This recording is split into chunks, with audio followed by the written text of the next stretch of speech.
Ever gone camping and started a campfire? You start with the little twigs, and then you put the even bigger little twigs on, and then you put the bigger twigs until finally you're putting on full logs.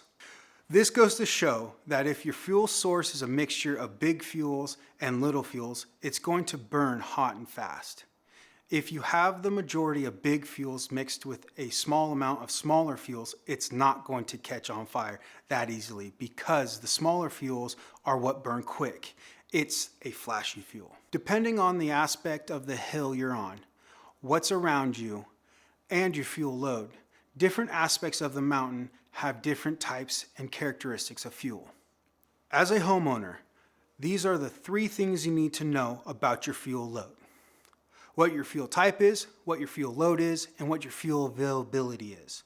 There are 2 basic types of fuel you need to be aware of: wildland and household materials.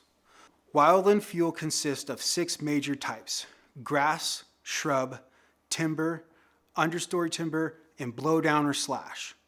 These fuels either living or dead, in other words, they are either green or crackly. So what's your fuel type?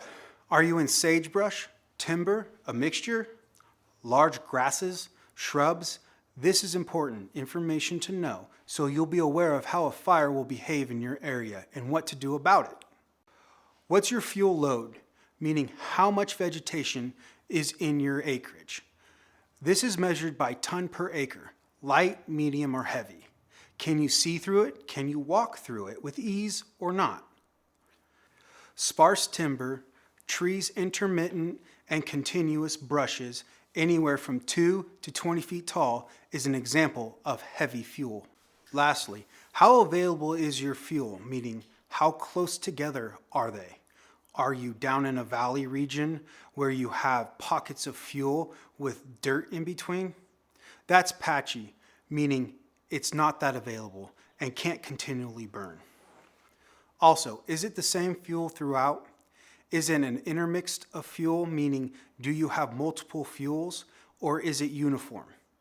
It's important to break that uniformity up because it doesn't mix well with defensible space. And don't forget about the aerial fuels, which are the trees above that can create a canopy fire. We have to treat aerial just like ground fuels and create separation in the trees. The greater the slope, the more separation you want to create. For example, if you're on a slope of 40% and you have 100-foot trees, you'll need 40-foot separation between them. This is why as much as you mitigate on the ground, you have to give the same attention to the trees. All in all, knowing your fuel loads is really important to protect your home.